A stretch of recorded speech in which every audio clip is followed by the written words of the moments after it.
بسم اللہ الرحمن الرحیم۔ حضرت علی رضی اللہ تعالیٰ عنہ نے فرمایا، چار باتیں اپنی بیوی کو کبھی مت بتانا۔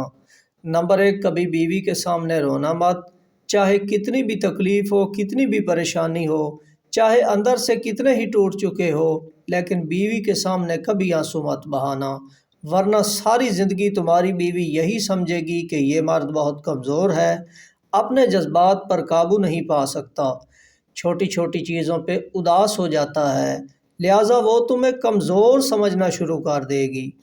نمبر 2، بیوی کے سامنے اس کے گھر والوں کی برائی مت کرنا، کیونکہ ایک عورت جب شادی کرتی ہے تو وہ اپنا گھر چھوڑ کر آتی ہے، لیکن اپنے ماں باپ کبھی کوئی نہیں چھوڑ سکتا۔ نمبر 3، عورت کو کبھی اپنی کمائی مت بتانا، کیونکہ ایک مرد کو ہی پتہ ہوتا ہے کہ کس طرح گھر چلانا ہے، سب کے خرچے کس طرح پورے کرنے ہیں۔ عورت کو اس کا خرچ ضرور دیں، اس کی ضروریات کا خیال رکھیں۔ نمبر 4، اپنی بیوی کے سامنے کبھی اپنے گھر والوں کی برائی مت کرنا، کیونکہ اس طرح تم خود ہی اس کی نظروں میں اپنی عزت ختم کر دو گے۔ شادی کے دن نئی نویلی دلہن نے ایک اٹیچی کیس کی طرف اشارہ کرتے ہوئے اپنے شوہر سے وعدہ لیا کہ وہ اس اٹیچی کیس کو کبھی نہیں کھولے گا۔ شوہر نے وعدہ کر لیا۔ شادی کے 50ویں سال بیوی جب بستر مرگ پر پڑ گئی تو خاوند نے اٹیچی کیس یاد دلایا۔ بیوی بولی، اب یہ وقت ہے اس اٹیچی کیس کے راز کو فاش کرنے کا، اب آپ اس اٹیچی کیس کو کھول لیں۔ اٹیچی کیس کھولا تو اس میں سے 2 گڑیاں نکلیں۔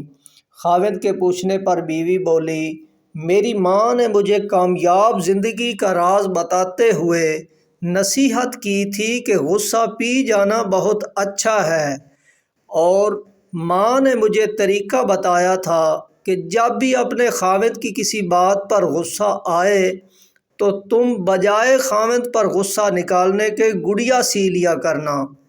مجھے جب بھی آپ کی کسی بات پر غصہ آیا تو میں نے گڑیا سی لی۔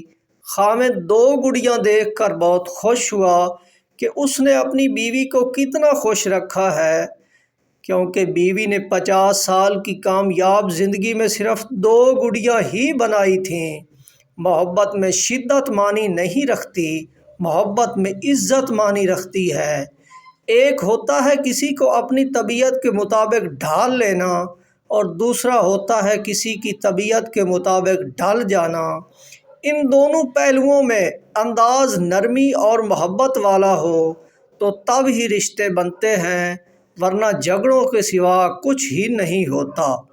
اللہ تعالیٰ نے دنیا میں جو سب سے پہلے رشتہ بنایا وہ میاں اور بیوی کا ہی رشتہ تھا، اور پھر سارے رشتے اس کے بعد بنائے، اور پھر یہ رشتہ تو ہے بھی ایسا کہ کتنی بھی دھوپ چھاؤں آئے، اس رشتے میں ایک دوسرے کے بغیر گزارا ممکن ہی نہیں۔